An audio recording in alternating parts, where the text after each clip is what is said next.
बेहतरीन hybrid model ढूंढिए US और डोमेस्टिक के बीच, जैसे सन फार्मा है, या फिर आप फिर डोमेस्टिक फोकस ही रखें, क्योंकि सन का स्पेशलिटी पोर्टफोलियो बहुत अच्छा है। अगर आप देखेंगे कि सिकोवा, इलुमिया जो ड्राई आइज और सोरियासिस के ड्रग्स हैं बहुत अच्छा कर रहे हैं, मार्केट शेयर भी गेन कर रहे हैं, लेकिन बहुत सारे इंडियन कंपनीज की इतनी तगड़ी पकड़ नहीं है स्पेशलिटी में जैसे सन की ग्लोबल मार्केट्स में है। तो और सन का डोमेस्टिक बिजनेस भी ठीक है। अगर मैं डोमेस्टिक में देखूं अनुज, तो मुझे लगता है कि Torrent pharma is looking good. Obviously they made one very big acquisition 2000 crore का रिसेंटली, वो इंटीग्रेट होने में थोड़ा समय लगेगा, but I think Torrent is looking good. Ajanta pharma एक हमें लगता है काफ़ी अच्छा नाम हो सकता है।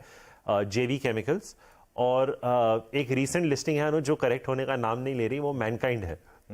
आई थिंक अगर वो आपको 1300 के आसपास मिल जाए, 1250-1300 के आसपास, it's a good entry point. तो आई थिंक ये कुछ नाम है, सन, टोरेंट, अजंता, जेबी और मैनकाइंड अगर 1250-1300 पे मिल गया तो आई थिंक वहां पे भी आप एंट्री कर सकते हैं। लिस्टिंग की बात की आपने, आज एक इंटरेस्टिंग लिस्टिंग होने जा रही है आईक्यू की, और बहुत लोग उसको कंपेयर कर रहे हैं डिक्सन के साथ कि क्या ये नेक्स्ट डिक्सन बन सकता है।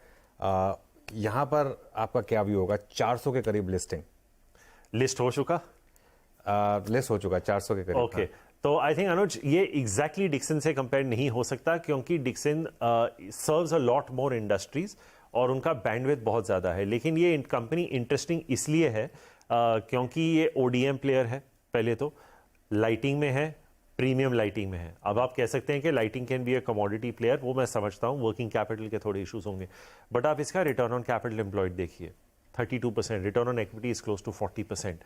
मार्जिन्स देखिए, gross margins are the highest in comparable peers, EBITDA margins कुछ 22-23% हैं। और अगर आप 9 महीने के नंबर्स को एनुअलाइज करें तो ये साल का जो FY23 का जो वैल्यूएशन बनता है पी पे, वो करीबन 34-35 टाइम से बनता है। तो अगर ये 2 साल 25% ग्रो कर ले अनुज, तो फिर आपकी valuation in the low 20s आ जाती है। तो आई वोंट बी सरप्राइज अगर ये स्टॉक ये साल डबल हो जाए, ये साल के एंड से पहले ही डबल हो जाए, क्योंकि हमें डिक्सन का अनुभव है और क्या हुआ था।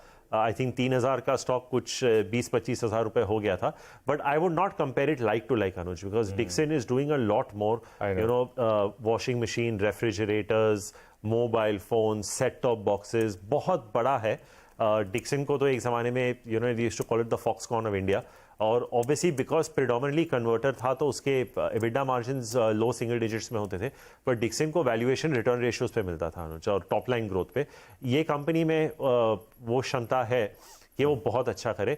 मार्केट में आइडियाज की कमी बहुत है अनुज, बिल्कुल बिल्कुल, बहुत तंगी है आइडियाज की। मैं आपको कहता हूँ, जब मैं हम फंड मैनेजर्स की बात करते हैं, है और एग्जैक्टली तो ऐसे इश्यूज जो है ना बहुत अच्छे कर जाएंगे। मैं लोगों को अक्सर कहता हूँ कि अगर आज वेस्ट लाइफ भी लिस्ट करता ना तो डबल या ट्रिपल हो जाता। एक्चुअली मेरा लास्ट सवाल वेस्ट लाइफ पर ही था, क्योंकि मैं आपको लास्ट के लिए रिजर्व कर रहा था।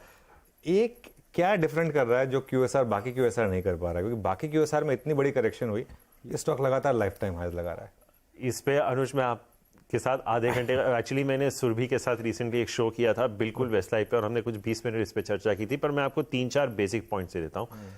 ये एक ऐसी कंपनी अनुज जो रिटर्न ऑन इक्विटी और कैपिटल एम्प्लॉयड करने वाली है, वो है जो जुबिलेंट 10 साल पहले करता था, और ये डाइन इन बिजनेस है अनुज, राइट। तो अगर ये 35-40% रिटर्न ऑन इक्विटी और कैपिटल एम्प्लॉयड बिजनेस बन जाए तो इसको वही मल्टीपल्स मिलेंगे जो जुबिलेंट को मिलते थे अगर मार्केट तेजी के मूड में है। तो ये 55-60 का मल्टीपल सस्टेन कर जाएगा अगर मूड अच्छा है। इसमें सबसे अच्छी बात अनुज ये है कि इसने ना तो दूसरे कंट्रीज में जहाँ पे रिस्क है वहाँ पे एंटर किया है, उनके काफ़ी कंपेटिटर्स ने नेपाल, बांग्लादेश, टर्की, श्रीलंका वगैरह में जहाँ इकोनॉमिक चैलेंजेस हैं वहाँ पे इंडोनेशिया वगैरह में एंटर किया है, तो वो इन्होंने नहीं किया।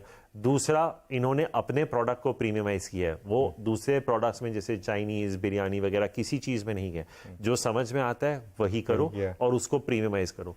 एक ही डाइवर्सिफिकेशन की है बेवरेजेस में, कॉफ़ी में, और उसका gross margin system wide gross margin के 10-15% हायर है। तो ये बंदा जो है वो मार्जिन सोच रहा है, return on equity, return on capital employed सोच रहा है। और सबसे बड़ी बात अनुज, इसके जो स्टोर ओपनिंग्स है ना, ये किसी रॉयल्टी बेनिफिट से लिंक नहीं है। आप सारे जो रिसेंटली लिस्टेड पिछले 2-2.5 साल में देखेंगे, अगर इंडिया थोड़ा बहुत स्लो डाउन हो गया तो उन कंपनियों को स्टोर्स ओपन करने ही रहेंगे, क्योंकि उनका जो मास्टर फ्रेंचाइज एग्रीमेंट है उनको रॉयल्टी बेनिफिट्स मिलते हैं।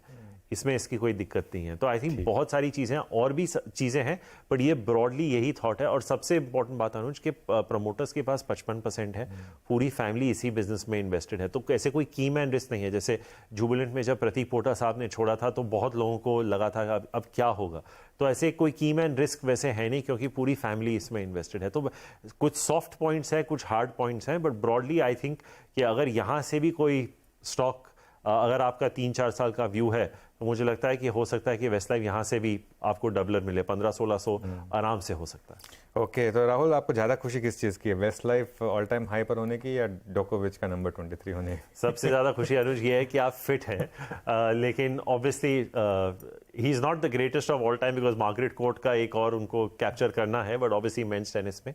बट आई थिंक अनुज कभी कभार, क्योंकि फेडरर, नडाल और जोकोविच का इम्पैक्ट इतना रहा है, सबके अलग अलग पसंदीदा होते हैं, बट आई थिंक बचपन से हम किसी को देख के, but I think they are all the 3 greatest sportsman of our generation.